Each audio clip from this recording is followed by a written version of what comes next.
Hello, everyone, and welcome to the HLAC 2023 Accreditation Standards What to Expect webinar. Today's webinar will be hosted by HLAC Board of Directors President Rocco Romeo. Rocco will be assisted by HLAC Board Member and Infection Preventionist Christine Surges. Before we get started, I would like to remind everyone that your microphones are muted and will remain muted for the duration of the webinar. Please feel free to use the chat if you have any questions during the presentation. We will monitor the chat throughout the webinar and answer questions as we go. I will now pass it over to Rocco to get things started.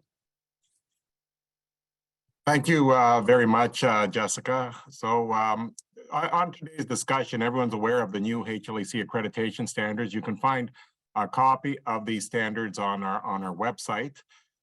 Today, we're going to have a discussion on the changes happening to HLAC. We'll also be discussing what to expect with the new 2023 standards and why become HLAC accredited, some additional benefits of accreditation with the new standards that we're very excited about announcing and having going forward. Oh, going back to, HLAC's mission and something that, we looked at when we announced the new standards is to accredit laundries, processing, healthcare textiles based on the highest standards for patient safety and infection prevention. And the new standards meet that mission. And again, when we're looking at healthcare laundries goals, something very important, again, when we looked and revised the standards, we're providing a hygienically clean textile. It's clean, it's not sterile, it's free from bioburden such that the textile poses no risk to the patient. And when processed properly, healthcare textiles pose little or no risk of infection transmission to the patient. And those are ultimately the goals of any healthcare laundry. So why did HLAC start and why is it important for accreditation? Number one, obviously, is credibility. It's that official seal of approval that gives customers peace of mind that the laundry that they're using has gone over and beyond to have best practices in their laundry to ensure hygienically clean textiles. It's also a lot of education. It's a source of best practices and networking. Any laundry that's gone through the HLAC process has instituted additional best practices as part of their day-to-day processes and networked with other laundries in order to be able to do so that they're running the best laundry that they can. Image. There's no doubt that HLAC accreditation has given an opportunity to improve industry image to those outside looking at our industry that we do run in an industry that is based on best practices and with the objective of providing hygienically clean linen. It's a competitive edge. It's a recognition for solid efforts to comply and excel. So those laundries that are actually doing it are raising the bar in terms of what's expected. And laundry expertise. It validates the expertise of laundry and processing healthcare textiles by being able to reference back to best practices as part of the laundry day-to-day processes. What are some of the benefits of the laundry being accredited? Number one, infection prevention. Credits for the ongoing quality of the consistent work within the laundry. I mean, one of the benefits being on this board, I've been working with some of the best infection preventionists in the industry, and it's great to hear their feedback on the standards and what's expected. And a lot of that's been incorporated in the standards and working together with operators to make sure that the standards are both realistic and appropriate for what is expected at a hospital. Confidence provides mechanisms to ensure continual improvement in its exception to healthcare facilities.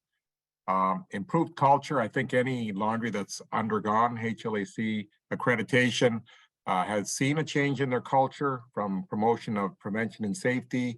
It improves staff morale, and it also contributes to good staff management relations because everyone's working together towards a common goal. Everyone is properly trained. Everybody is properly educated to ensure that they're providing the best possible hygienically clean product to customers. And recognition, it identifies laundries in relation to others in the industry, the country, and the world as being accredited. Standardization, also very important. It ensures continuity across processes and all accredited laundries. A best practice is a best practice, whether you have a laundry in California, New York, or in Canada. And that's the beauty of having the accreditation. It's that consistency. Level playing field meets and exceeds the same rigid requirements for HLAC accredited laundries across the board. Marketable, I think any laundry that has gone through accreditation is very proud of what they've done and the additional changes that they've made within their laundry. Demonstrates to the improved business practices, efficiency, safety, and accountability. And obviously long-term success, due diligence that's been shown by that laundry to ensure best practices are consistently in place. And we're going to be doing a video series in the new year. And one of the highlights of that is being able to have spoken with numerous operators of laundries and the impact that HLAC has had on their operations, and it's extremely positive and very enlightening to have been able to speak with so many laundries about all the positive that they've had in their laundries with HLAC accreditation. So watch for those videos coming to you in 2023. Benefits to the industry, raises the bar for everyone to run a better laundry. It improves our image, and it demonstrates that the facility is promoting continuous industry improvement by doing that. Key concept in quality from healthcare textiles, and one that's we talked about a lot, is functional separation. And again, that's primarily accomplished via structural design and ventilation specifications. And the key thing is that separation of clean and soiled textiles in the facility and throughout all the processes that are followed throughout the facilities to ensure that anything that's clean is kept separated from anything that's soiled, and all the processes around that. So HLAC standards were developed from both laundry operations and infection prevention expertise. As I said, one of the nice things about this is the collaboration between operators and infection control preventionists working together to make sure that these standards meet the needs of both sides, and as well that they're realistic in terms of what can be expected. The inspection process assesses compliance with the standard. Accreditation is still voluntary, so that hasn't changed. Renewal will be every 3 years to maintain the accreditation. And again, healthcare professionals are increasingly aware of the accreditation program. This is going to be year 17 for HLAC. They're recognized as the premier accreditation that you can get in the laundry industry. Very proud of that. And I think as we move forward with the 2023 standard, the recognition of HLAC as being that premier accreditation body by all will continue to grow. So just key factors, within healthcare textile processing, the facility, employee safety, wash process, and ultimately the final user, the patient. We're going to talk briefly about the inspection itself. And not too many changes here, but there are a few changes that we have implemented, some of them in 2022, and we'll be continuing into 2023 on the actual inspection. The inspection will still be scheduled in advance. For the most part, it should be a one-day process. Sometimes it's a little bit longer if a laundry has a depot. We always want to make sure that when we're doing these inspections, that key project team leaders, leadership of the laundry are present when the inspection is happening.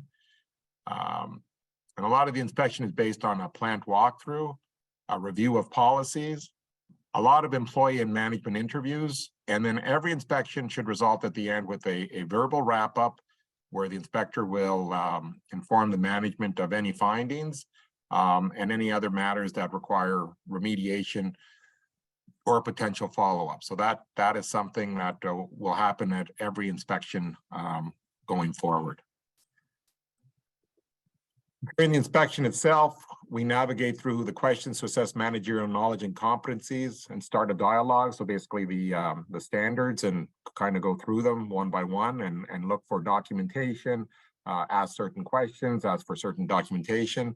And of course, the use of visual cues. I mean, you don't have to go long and go into a plant and because you start to see things and say, hey, I better look into that. So a lot of time visual cues are used to assess cleanliness and employee comprehension of policies. It's one thing to have a policy, it's a whole other one to make sure that your employees understand it and it's part of the culture of the organization. So those are the key things that are often done as part of that walkthrough.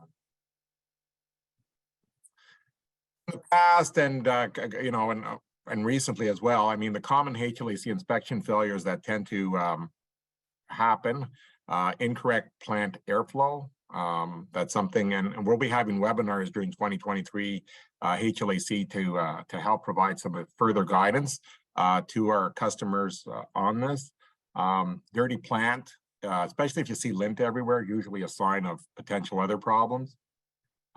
Inadequate card protection, hazardous material and pharmaceutical waste management policies. Although we have been seeing a huge improvement in this area.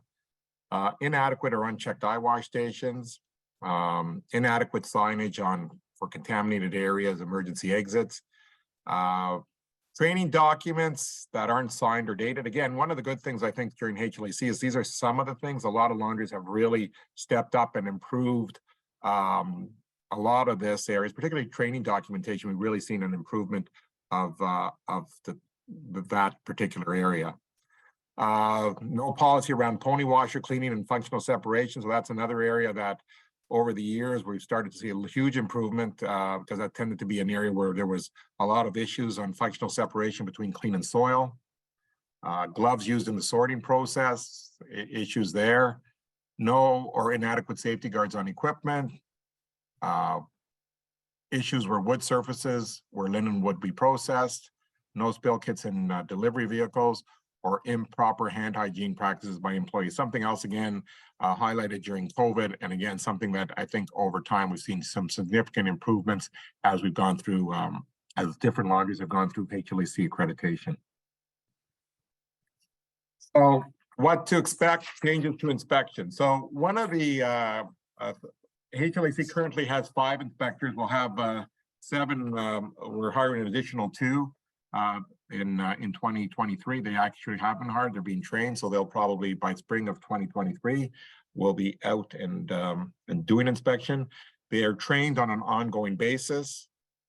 The inspectors, one thing we've changed is they inspect, and they'll, as part of their verbal wrap up, they'll give the laundry 5 days to remediate items that are found upon inspection before submitting it to the accreditation committee. And this was done to improve the time between the inspection and the laundry receiving results of inspection. So as long as the laundry remediates those items that the inspector brings to their attention within 5 days, and they won't go to the accreditation committee, and therefore that will speed up. That was a criticism HLAC did receive, something that we were listening closely to in terms of how we could improve the turnaround of both results and communication to the laundry.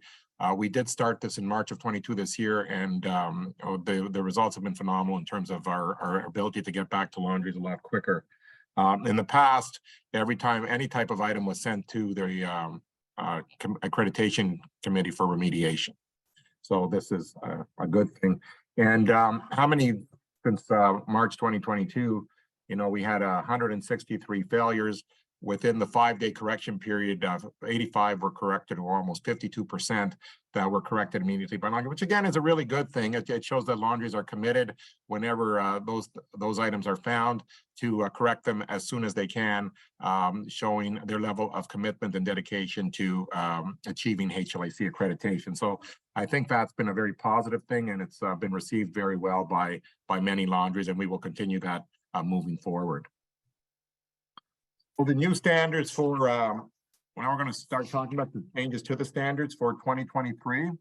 So one thing we're going to be doing is we're going to emphasize more standards that are impacting hygienically clean linen. That you'll notice in the new standards, more emphasis definitely on those standards, more emphasis on functional separation and clean soil issues. And there's going to be less emphasis on items that do not directly impact hygienically clean linen. And heaven knows over the years, I've heard a heck of a lot about eye wash stations. So we're not, that certainly is one of the areas where we're not going to wind up spending a significant amount of time. It's going to be more what impacts hygienically clean linen as part of your process. There will also be more flexibility for operators to employ different methods to obtain hygienically clean linen. So that, again, there's a lot of best practices out there, and our job is to ensure that those best practices work to ensure hygienically clean linen. You'll also notice the new standards are, thanks to our standards committee chairs, are a lot easier to read. There's less duplication, and the standards are a lot better referenced. And so far we've got a lot of really positive feedback on standards and how much less duplication there are. So the standards basically, you know, in the past we had three standards, parts, sorry. Part one was basic considerations, part two, textile processing cycle, and part three, which deals with the surgical pack room for those laundries that have a surgical pack room. In our new standards, there are 5 sets. We've added a part 4, which is testing and validation of process, which I'm going to talk about in some detail shortly. This section will become effective in the spring, summer of 2023, as we are working on finalizing some of that section.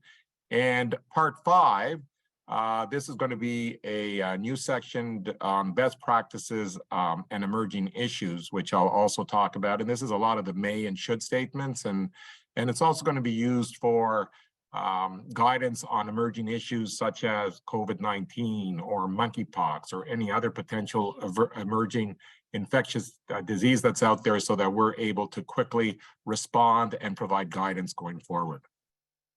Hey, Part 1, go ahead. Yeah, we do have a question for you. Sure. It's a good time to interject that. It's in the chat. So I'm going to read it, but I think it's a good question.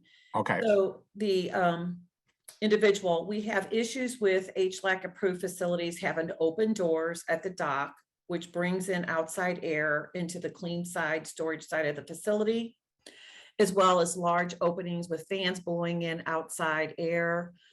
We worry about spores getting into clean linen. HLAC does not address this. Will they in the future? So do you want to we have discussed this before on, you know, we see doors propped open, et cetera, and how the inspectors would cite that. Did you want to comment on that? That is obviously one of the bigger concerns, as I mentioned earlier, about the airflow and the design of it, and not only just the design, the compliance of it, because the worst thing you can do is get into an inspection and somebody say, well, it's normally there, but somebody shut off a fan or somebody opened up a door, right? So, you know, and you want to make sure that those get addressed. So our inspectors with the 2023 standards are going to be spending some additional time in looking at those specific areas.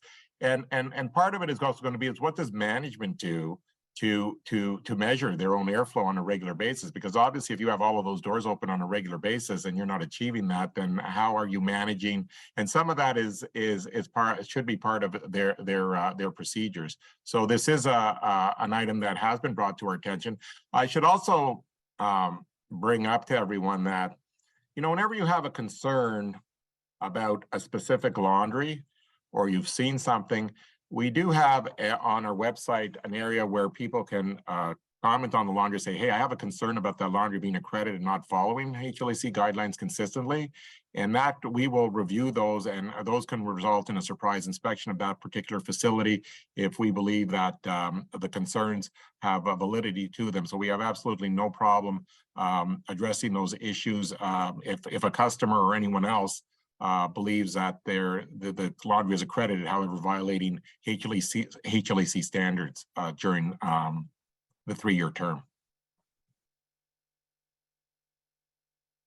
Rocco, we have another question as well. Are disposable gloves acceptable for soil sorting, or is a heavier glove needed to prevent needle sticks?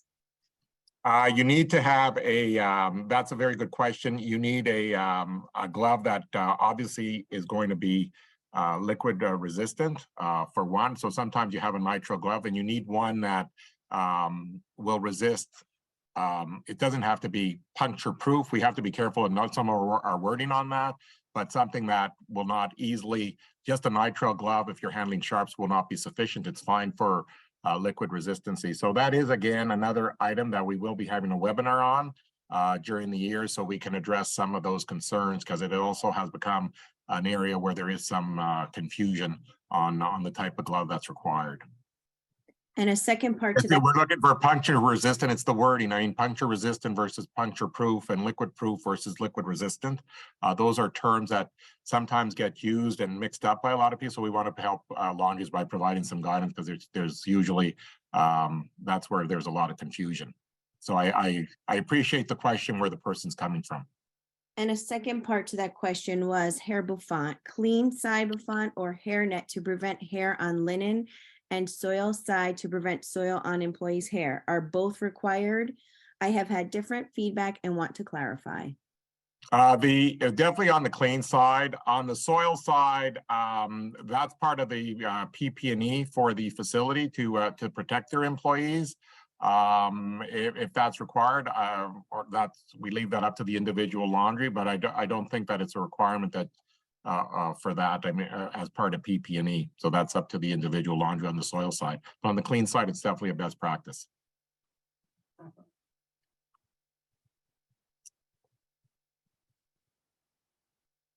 All right, so part one, basic considerations. This part deals with textile control procedures, the facility, contingency planning, personnel and hiring, occupational safety and hygiene, training, and documentation of training, quality control and process monitoring, and customer service. Our part, this deals with a lot of the operational day-to-day processes that could affect hygienically clean linen, which is handling, collection, and transporting of soiled healthcare textiles, sorting, washing, extracting and drying, finishing, packaging and storing, storage and delivery of clean healthcare textiles. And part three, this is our surgical pack assembly room. This is for textiles that are prepared for sterilization. This part stops at the sterilization step, so it's only up to the textiles that are prepared for that. And the basic backbone of this section is AMI ST65. So again, it incorporates a lot of parts 1 and 2, plus some unique factors that are unique to an OR pack room. So the one that's generating, we are very excited about at HLAC, and and I know this will generate probably a lot of buzz. Is our new part 4, which is dealing with testing, and this is going to have new protocols for testing of linen. It's going to cover items such as regularity of testing that's required. One interesting part is testing. If a customer is doing testing of linen, and we recognize because some customers want to have their regular testing of their linen, and we can appreciate that, that will be the responsibility of the customer. So the customer will have a process around testing, how frequently they test it, and keep all of that documentation. That'll be the responsibility of the customer. The customer must choose an accredited lab. HLAC will ensure that the lab is accredited, but the lab choice is that of the customers. And there needs to be a process and policies around failures of the testing and how they're remediated, and evidence of that is shown to the inspector. So as I mentioned earlier, we're working on finalizing this section of the standards. This is sort of a broad overview of the major areas that the section is going to cover. So we expect to have more information on this part as we finalize it, and this should go live spring, summer of 2023. And part 5, which is best practices and emerging issues. Basically, we got should statements and other best practices in this section. And as I mentioned earlier, also a nice area for emerging issues that happen in between, standards such as COVID-19 protocols, monkeypox, etc. That'll also be part of this section as well. So when you're looking at the new standards, and as I mentioned earlier, they're available on our website. Anything with new, you'll see has a round blue circle that says new on it to highlight it. And again, we're the standards that directly impact hygienically clean linen are highlighted. HLAC will no longer, enforce standards that are covered by other governing agencies. For example, the National Fire Protection Association, or things that are covered by OSHA. Those are the items that the laundry's already got, can deal with those particular bodies on. And should May statements have been removed from the body of the standards and put into best practices or section 5. So again, here's some, 2.1.2.4. That's a new one. PP shall be strategically located and available in work areas where potentially contaminated textiles are stored and sorted. So it's easy to basically for anyone who wants to review, go, where did they make the changes to the standards? Just to go to the standards and find them that way. As well, if there's new standards within a section, for example, on bloodborne pathogens, exposure control training, there's a new one that says how to correctly don and doff PPE. So they're pretty straightforward type of things. And again, these have come based on consultation with a lot of customers. We did have a public comments review of our standards. So there will be some minor changes coming to the final standards over the next couple of weeks. A lot of those changes are minor and administrative in nature with some wording changes. So those as well, we have listened to concerns that have been raised as part of that public commentary. So part 4, again, process monitoring, spring, summer of 2023. It'll be the laundry's responsibility to maintain records over testing that they're doing during the facility. And again, we think this is really important because it's basically a validation of process. HLAC is about ensuring proper process. Proper process should yield proper results. And to us, this is basically a validation of process. The whole point of part 4 is to ensure that whatever the laundry is doing, it's being validated. Now, we also understand that some organizations are happy just with the current HLAC accreditation. And so basically, we're going to be offering 2 levels of accreditation, which level 1 is process control validation, which is the current HLAC, which will cover sections 1, 2, and 3. So if a laundry is happy with that and doesn't feel they need to do any testing, then they can continue just requesting a level 1. If a laundry wants a certification on testing that their linen is hygienically clean, then they would ask for level 2, which would basically we would provide hygienic linen certification. And again, that's coming in the spring, summer 2023. So we've got level 1 accreditation, same as current HLAC accreditation. No regular testing of linen is required under level 1. And then level 2, which is accreditation hygienic testing certification. So you get 2 separate certificates, just to be clear. So you would get a level 1, which is regular HLAC, which covers parts 1, 2, and 3. And then you would get a second certificate, which is hygienic testing certification, if you chose to undergo certification under part 4. Right now we're looking at using the European standard of CFU less than 20 or some other method. This is currently being researched, so we will have more information for you in the coming months. Linen is sent to the laboratory. Customers provide evidence that testing was done at a minimum on a quarterly basis. And as I mentioned earlier, if there were failures, the frequency was increased or remediation was taken. So all of this has to be part of that process, which you'll see in the part 4. Rocco, we do have some questions that have come up. Yeah. In regards to monkeypox, we told our facility that they shouldn't shake linen because their staff could be at risk. They were told about this by our infection prevention team and were surprised by it. Is there any notification HLAC sends to those that are accredited by them, or will this be up to management / the company to tell their leadership to keep their staff safe? Christine, go ahead.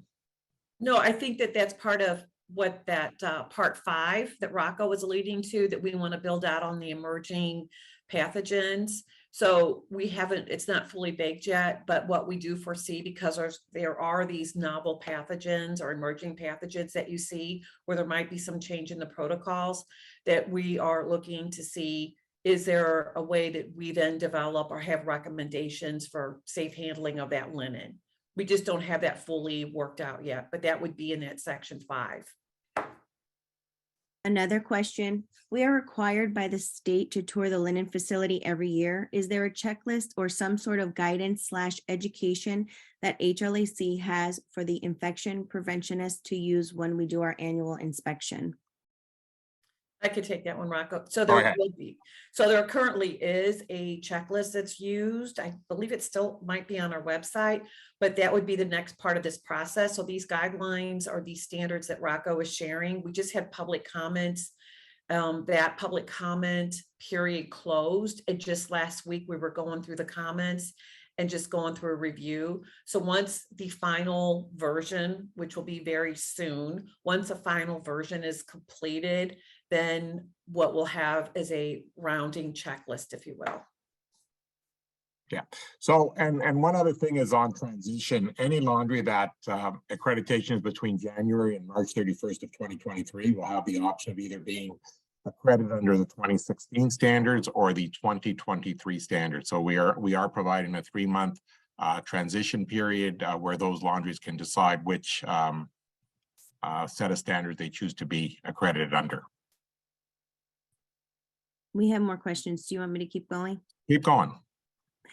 Has there been consideration of conducting the inspections as unannounced versus scheduled? Yes, we do have that option for, as I mentioned earlier, if we go into a facility and there's significant remediation items, particularly on airflow, we can choose to do the subsequent remediation of that as an unannounced inspection, i.e. we say we're coming back and we don't let them know when. There's also an unannounced inspection where we do get, and someone asked that question earlier, if there's a complaint lodged against the actual laundry about potentially not following HLAC standards on a consistent basis, then we can go in and provide a surprise inspection or a re-inspection, call it what you want, based on information that we are provided. So those options are definitely there. On an ongoing basis from on regular accreditation, those will continue to be scheduled. I have another one. Does HLAC address the temperature in the laundry facility? We were told dock doors have to stay open and fans from outside have to stay on. Otherwise, it is too hot in the facilities for staff because they do not have HVAC. Well, that's a very nuanced question. So we do look, obviously there are factors that affect that, and we understand that. The issue is, what are the procedures and processes that the laundry takes to ensure, regardless of if they do that, that there's no violation between airflow and negative and positive pressure and those. So it's a bit of a, as I said, nuance. There's a lot of factors that go into that, and I'd have to look at each individual laundry, looking at the design and the layout and other factors that they have to do that. But that is definitely something that we appreciate, that if you're laundry and in the South in July and August, you certainly have different considerations that have to be considered, and you're not exactly going to be concerned about a laundry in Canada that has door closed in January and February when it's -30 outside either, right? So those are things that the inspector becomes aware of, and also does have additional procedure and processes that I can't disclose that they do as part of that to ensure that they can make that assessment. Are employees required to change into their uniforms at the job site, or can they show up to work with their uniforms on? On the soil side, they should be doffing, putting their clothes on at work and taking them off before they leave for the day. The actual on the clean side, we are looking for the laundry to have a policy and procedure on that will assess on an individual basis based on our walkthrough of that particular laundry. Correct. Will hygienically clean testing done for one certification protocol be accepted by HLAC so as to avoid doubling the cost of testing? The key thing is two things have to happen. Number one, the laundry has to have custodianship of the record. So, wherever they got from, that's fine. And number two, as long as the lab that they used is an accredited lab, then yes, so they can be used for achieving that HLAC. So as long as, if you already have it from, you're doing it already, then absolutely. But we're not going to be asking you to use this lab. We're just going to make sure that the lab is accredited and give us proof that it's accredited. Does that answer that question?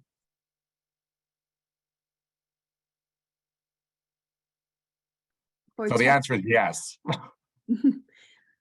For testing of linen, what is tested for a choice of the laundry facility, or does HLAC recommend what should be tested? I can take that. We would be looking, that's going to be covered a bit in part 4. What we're looking for is linen that's representative of core products of the facility. So we're expecting that they're going to send, like a Terry, an item coming out of the flat work department. So something that's representative of the linen. So, if you're doing a lot of face, bath and hand, I'm assuming one of those would be sent. And same thing, one item from your flat work department, a sheet or pillowcase or something that's representative of core items within the facility. But that will be specifically outlined as part of the section as well.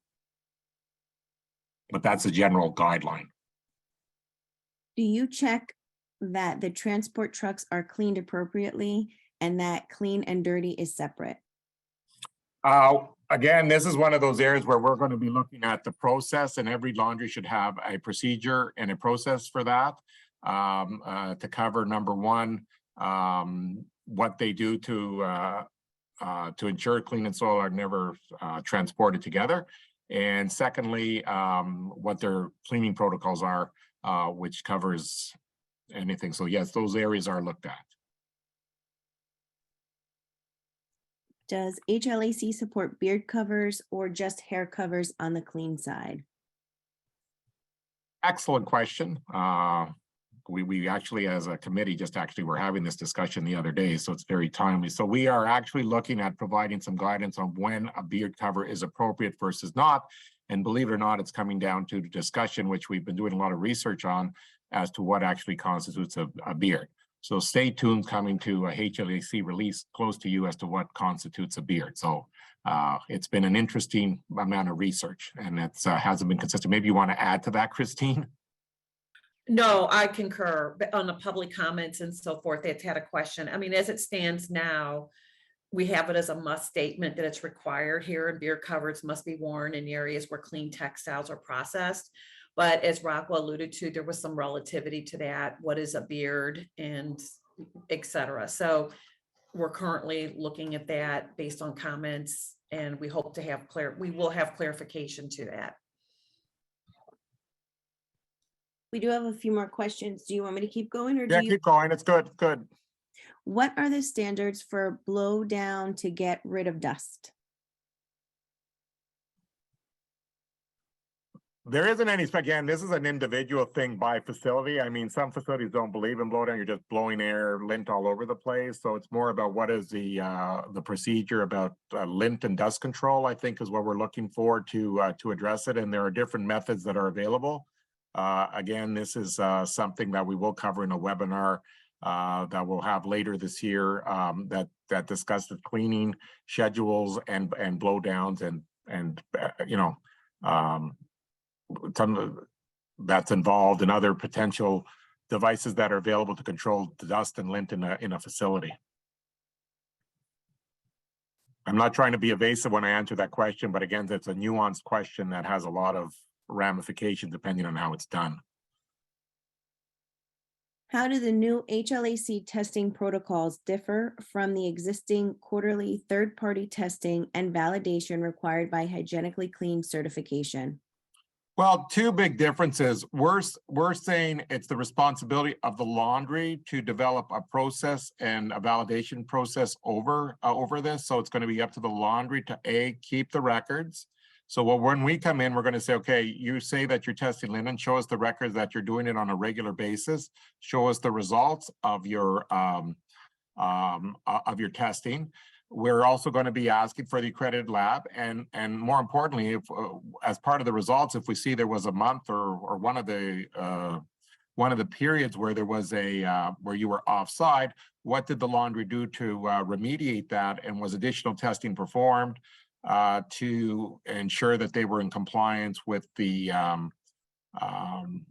with what they told their customers in terms of their expectation in that area. So what we're looking for is a process, again, because we are process driven across testing as well, and that adequate records are kept, and there's an adequate remediation efforts made at times where those test results show a result that's outside the acceptable range. And if I could add to that, Rocco, there will be guardrails in place for this. So in other words, not all laboratories are textile laboratories, and there's certain requirements that they have to make, or there's a certain methodology that you would have to follow when sampling textiles, for example. So that's part of like what we're doing right now, is developing those guardrails so that the plant is functioning within those guardrails. Our teams have observed chipping paint on clean linen table legs. Is this something that is cited by HLAC? Want me to take that, Rocco? It No, is. go ahead. Yes. Yeah, so we have the on inspections, and our inspectors do take photos, if you will, but the surfaces have to be clean. They have to be able to be cleaned. So if there is rust or chipping or tape or adhesive on there, that is addressed. Does HLAC review public comments / feedback on the internet related to laundries as a way of monitoring what is happening?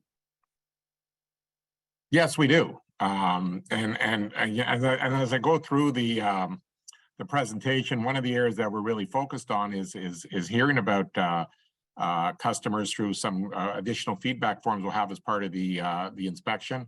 The board is a very good board, and it's a representative of both infection preventionists and operators operating different laundries throughout North America. So there is a very good cross-section of talent on the board that understands issues from both sides, and I believe is representative of the industry, which I think is really important that for a board. I think it's an excellent board we have right now that represents the best interests of the industry throughout.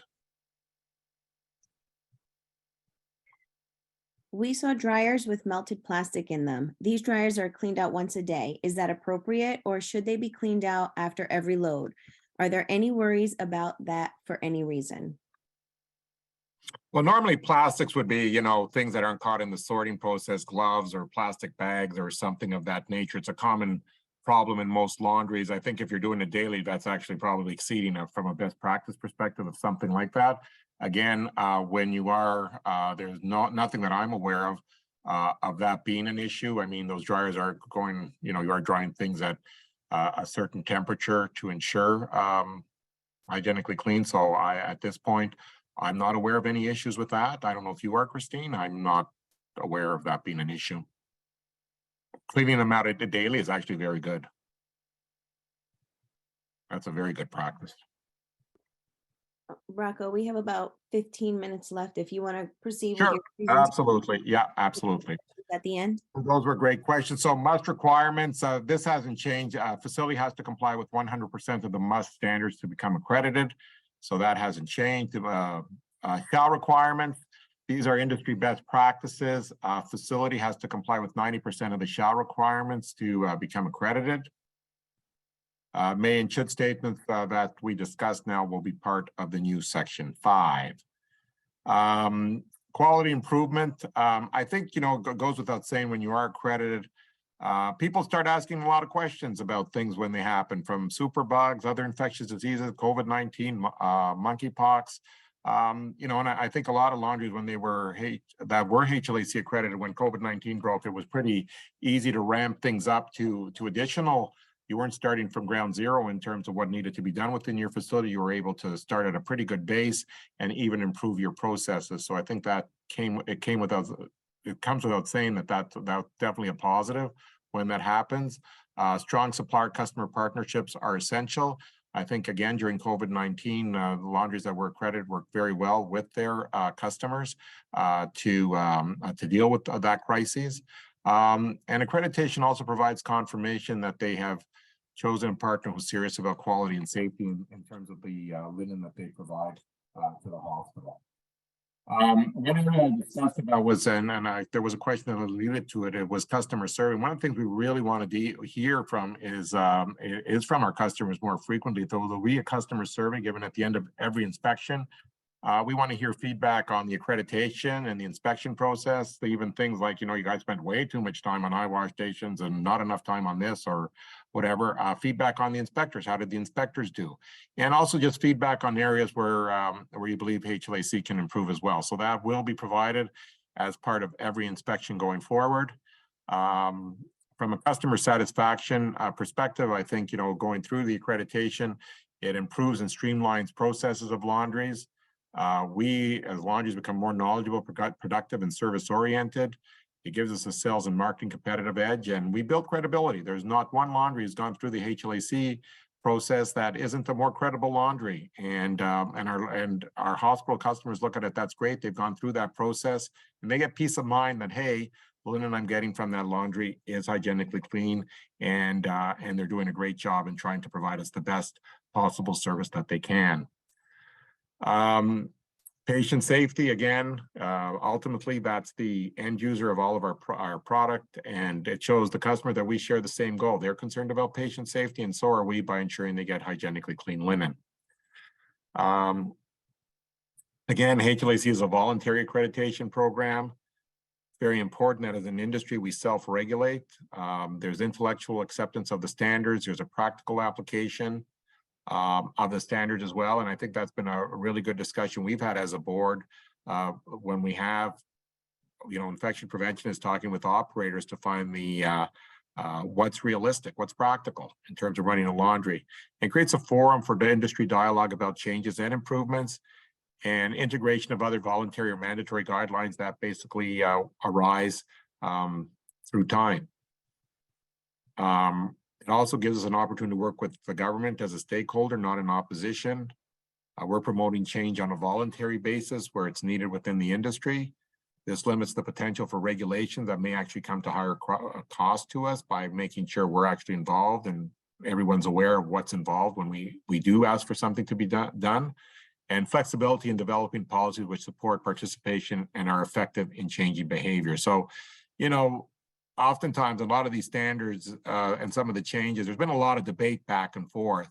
And it's always really good to see that level of participation, even from the public commentary, et cetera, to make sure that, we've thought of everything so that, as I said, we're not perfect, but we certainly try to be collaborative to make sure that those standards make sense, that they're able to be implemented in the laundry, and we've thought through potential issues. Again, we've had adoption by other organizations of a lot of our standards and by other countries as well. And here's just some of the government and non-governmental organizations that are using HLE standards. So you can see that, there's a lot of best practices that go into play with the HLAC standards, and you'll see notated throughout the standards these organizations throughout. Standards work. Through the years, there's various levels of remediation that have been done in laundries, from barrier wall construction to new HVAC systems to professional consultants being brought in to improve the laundry. When there's new construction or new laundries being built or designed, we're seeing HLAC standards are being consulted prior to completion, so that laundry is already meeting HLAC standards right from the construction planning. And again, accredited laundries are committed to excellence for their customers, to their employees, to the industry, and ultimately to patients. They're credentialed. Every department in the plant is studied, benchmarked, trained, adjusted, and improved. And we're leaders. We support the standards, we raise the bar, and we help self-regulate within our industry. So here's a quote from a hospital CEO sent us a message. He says, seeking accreditation and awards sends a strong message to employees, suppliers, and the community that hospital management demands the highest level of commitment, safety, and accountability for its patients. I think that's a very sound, solid statement for accreditation. And finally, our job is to ensure that every piece of linen that touches a patient is free from contamination. If there's one item that every surface that anyone using a hospital touches, it's the linen, and it's an important part of the day-to-day operations. So, and they rely on us to provide hygienically clean. And that wraps up the presentation. I know we had some questions. Jessica, do we have any other questions we want to address? We got 10 more minutes left, I believe. We do. Shoe covering requirements for both soil and clean side. Are there any variants other than employee protection on the soil side? Are there any what? What was it? Any what? I didn't hear the. Any variance? Variance. Can you flip back to that question, Jessica?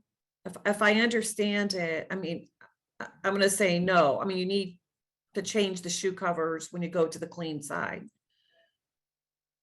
And on the soiled side, it's really just to protect the employee. If it's part of the PPE. I believe that's what the Yeah, question. you're correct. I agree with you, Christine. If you're going from soil to clean, you shouldn't be using this. Yeah.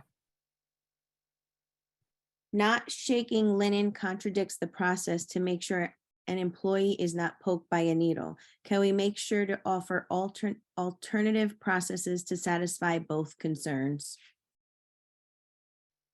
I don't think we're saying for people to shake linen. I'm kind of concerned where that came from. That does the question mean their standards are saying we have to shake linen? I'm not sure I understand that question. I do agree. You have to be careful. You're trying to open up the linen, but I'm not sure what we're saying there. I mean, Okay, a general comment, even in the standards, when I'm looking at PPE and in practices, we look at it from protecting the employee from Yeah. both, infection, if you will, but also from injuries. So I feel like we balance that equation with the practices. For clarification, it was for monkeypox. So I'm gonna say we do look at alternative processes because we do have to balance both sides of that equation. I mean, if they're properly gowned, eyewear, facial, masks, and using standard precautions for that stuff, then that should protect against things such as monkeypox, right? So I would be more concerned with what the PPE policy is and the enforcement of the PPE policy to protect against that monkeypox. Can you recommend a site that has appropriate signage for linen departments?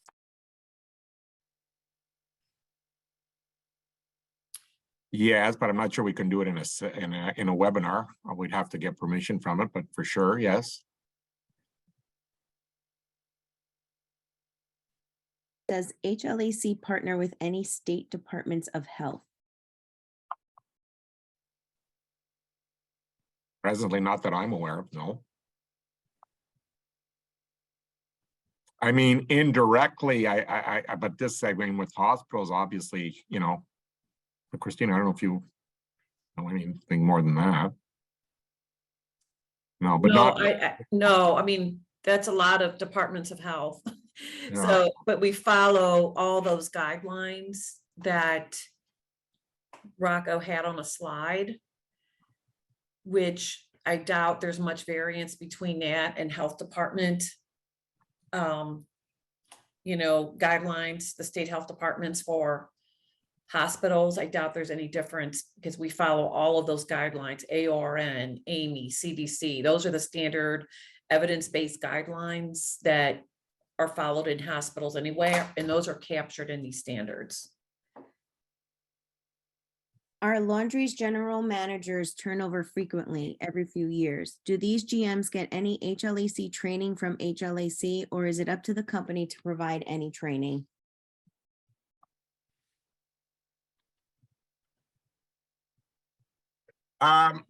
We are looking at enhancing some of our ongoing education through webinars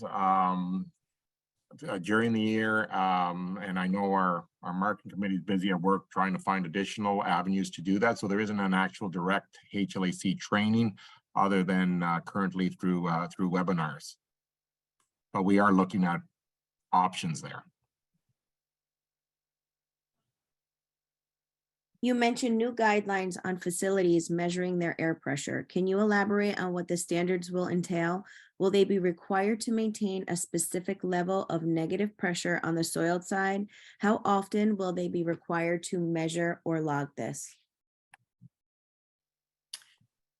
You want to take that one, Rocco? I know we talked about, even with inspectors and that, the process for measuring that, and we know we talked that there could be some variation.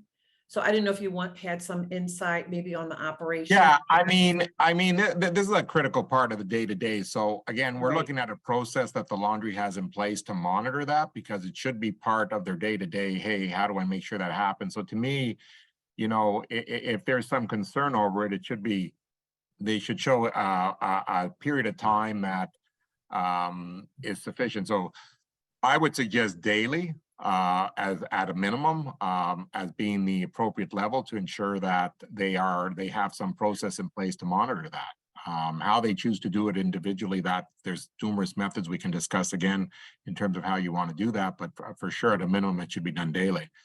If there are concerned, and again, you need to increase the frequency of that. If there's concerns, if people are always opening doors, or people are potentially, you know, we heard about one where they said shut off the employee inadvertently shut off the fan, and I said, well, okay, fine, he can do that one time, but you better put some type of a lock over that, the switch on that, so that can't happen every single time, right? So those are what we're looking for, is what type of processes do you have in place to ensure that you can maintain the proper negative and positive pressure on both sides of your plant. So I think, again, that's a nuanced question that's individual to every plant and the design and layout of the plant. So that's very difficult to me to answer. I mean, if you have a barrier wall, for sure, that's going to be a lot easier. You don't have to worry about it. If you don't have one, then there's going to have to be a lot more design consideration and documentation involved for that. Are there any changes to test protocols for microfiber cleaning textiles?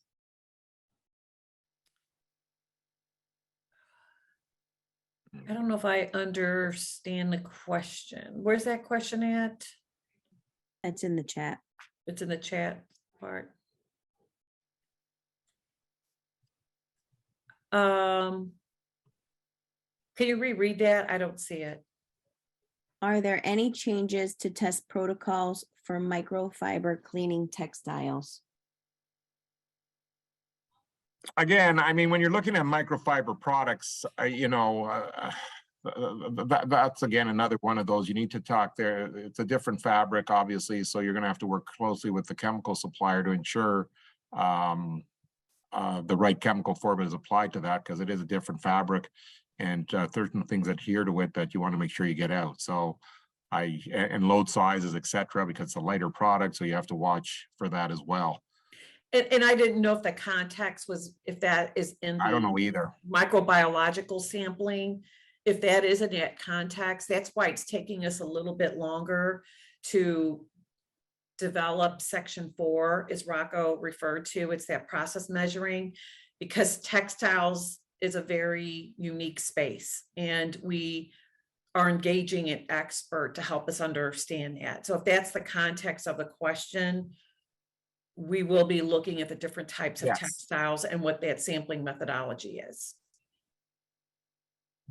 Will inspectors continue to look at Hep B record keeping, as this is covered by OSHA? Are inspectors trained OSHA inspectors?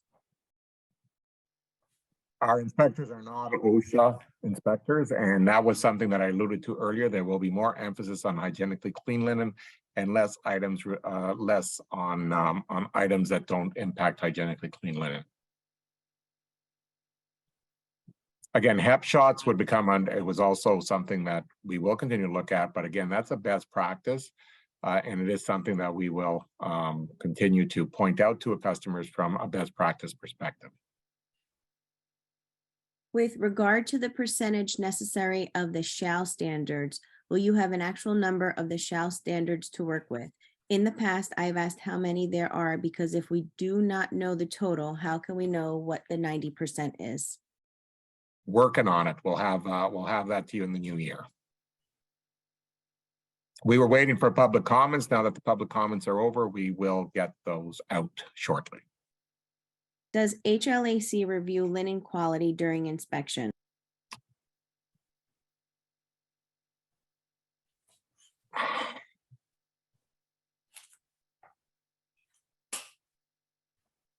I don't see specifically where that is, but also I don't know if that's going to be part of that process monitoring either. I mean, at least in that section 4, That is something that we talked about, but that's not been finalized unless there's a different, in Uh, sections 1, 2, and yeah. 3, it's addressed, Rocco. Yeah, and I think, when you're looking at linen quality, I mean, some of the company's processes and procedures that are covered in parts 1 and 2 address that area of, what happens if there's a rewash item. So when the inspector's doing his walkthrough, types of question that asks is what happens if an item is stained or has a tear in it? Where does it go into rewash? Where does it go if it's a sewing item or something that has to be ragged? So those types of questions do get asked on quality. We're looking at titration, that's a quality. So there's numerous quality parameters that go around what linen quality that are covered in the standards in different areas. So for sure, it's obviously covered, because if you're not following those things, and I think if you're going into a plant and you look around and linen's gray or something that's off, from a visual cue perspective, as I was alluding to earlier, then you may expand the type of question you have in that area. So for sure, as I said before, process impacts quality. So for sure, because we're a process-driven organization, a lot of processes around quality, it definitely is something that's looked at as part of the overall, because it tends to come out in those areas. We are at the top of the hour. So do you want me to continue taking questions? I'm good. You can continue. Yeah, I'm good. Are there minimum ACH required for both positive and negative?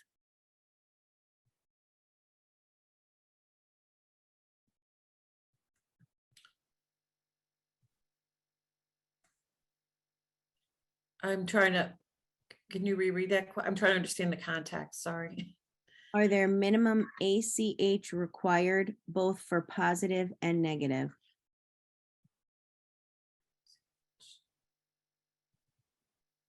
I'm not sure I understand the question. Required Claire, error. can we defer that and get back to the individual? We're gonna have to do some research. I do not know the answer to that off the top of my head. I can definitely look into it. I think, Christine, the best thing we can do is probably look into it and get back Yeah. to the person. So if the person wants to leave us their name, we can definitely address that.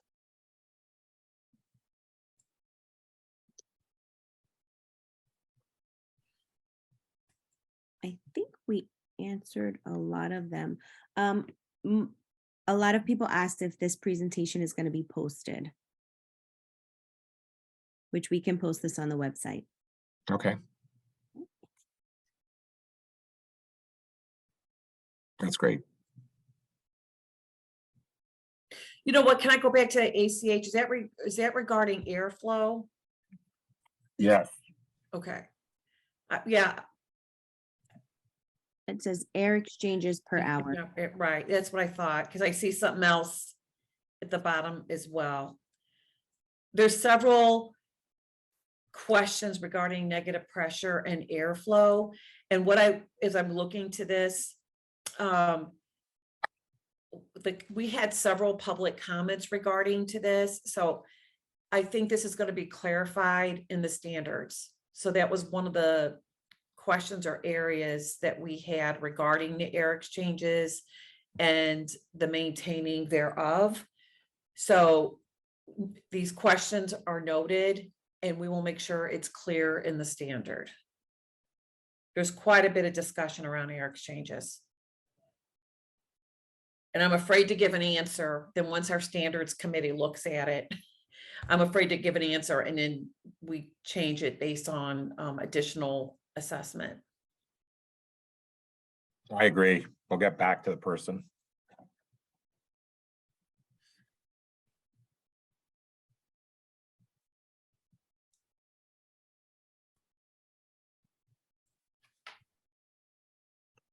Any other questions, Jessica, or? I'm going through them now. How do we ensure compliance with infection control practice where employees have tendency of violating the standard? I'm going to take part of it, Rocco, and you take the other part. Okay, go ahead. So I'm more the SME infection control side, and then on our board there are the plant leaders, executives. So there's like the management side. So our standards are really it's a very good product because the why is in there.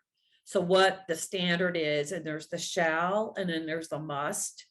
So it's very clear what evidence-based is, but it also has a source, like what is who's saying I have to do this?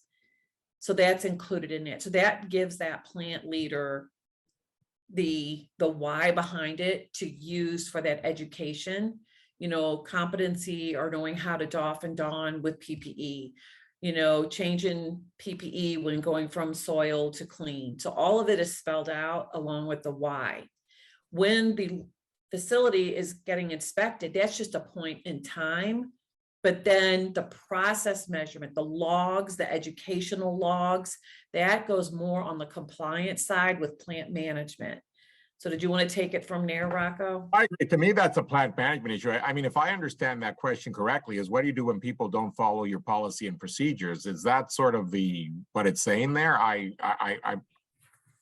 That's sort of how I interpreted the question, Jessica. Is that what they were getting at? If you can reread the question, because that's how I understood it. Like, what do you do about people that don't follow your infection control practices? How I read that question. Am I wrong? The question was, how do we ensure compliance with infection control practice where employees have a tendency of violating the standard?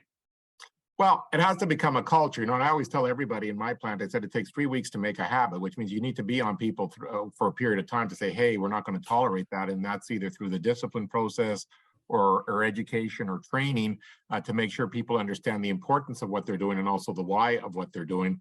And there should be consequences. If it's important enough that it should be followed, then the employees should be following that process. And if they don't, then, appropriate discipline or other measures, education, training, et cetera, need to be implemented. So I'm not sure if someone's looking for a way out of that, but to me, that's sort of your needs to be covered as part of your management of your employees.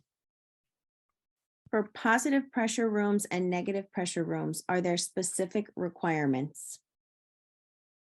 I think Christine said she's going to get back to everyone on that.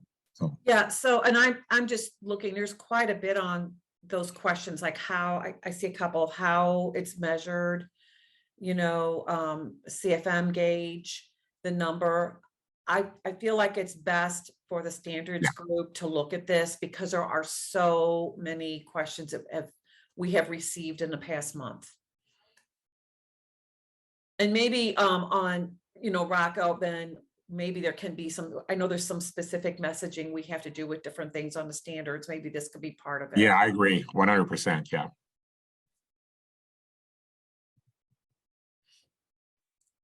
What documentation would satisfy 1.4.3.1? The laundry shall have documentation that supports the efficiency of its process in disinfection of the carts. Well, yeah, so that's a very good question. So if you're using whatever, this is one of those things. I say good disinfection is good disinfection, and as long as you can prove to me it's good disinfection. So, for example, if a hard surface testing ATP, I can use as an example. So if laundry does regular daily testing using ATP protocol, then there's a process there that's basically validating a process. So by doing that ATP testing, they're actually showing that whatever disinfectant they're using or whatever process they're using for disinfection of their cart wash is effective. So we're just looking for something that they're using to show the efficacy of that process. So ATP, for example, I think and it's used in the hospitals. It certainly has people that challenge it, but for the most part, it has a lot of acceptance within the industry and with hospitals themselves on being effective measurement of that. So I'd be okay if they had some type of documentation like that. And we're also looking if they have policies related to that. How often is that done? Right. If you're daily testing your carts, then that's better. The more frequently you're testing something, the better. Frequency, I think, is key too. I agree, Christine. We do have a lot of attendees that are leaving at the moment. So if you want me to wrap it up. Yeah, why don't we wrap it up, and then for sure we can, address some of these questions. through calls to you, Jessica. Yes, if you have any additional questions or your questions that you had today were not answered, please email info@hlacnet.org and we will get back to you as soon as we can. We want to thank everyone for taking the time to attend today's webinar, and we look forward to our continued partnership. On behalf of all of us at HLAC, we wish everyone a happy and healthy holiday season. Thank you. Thank you.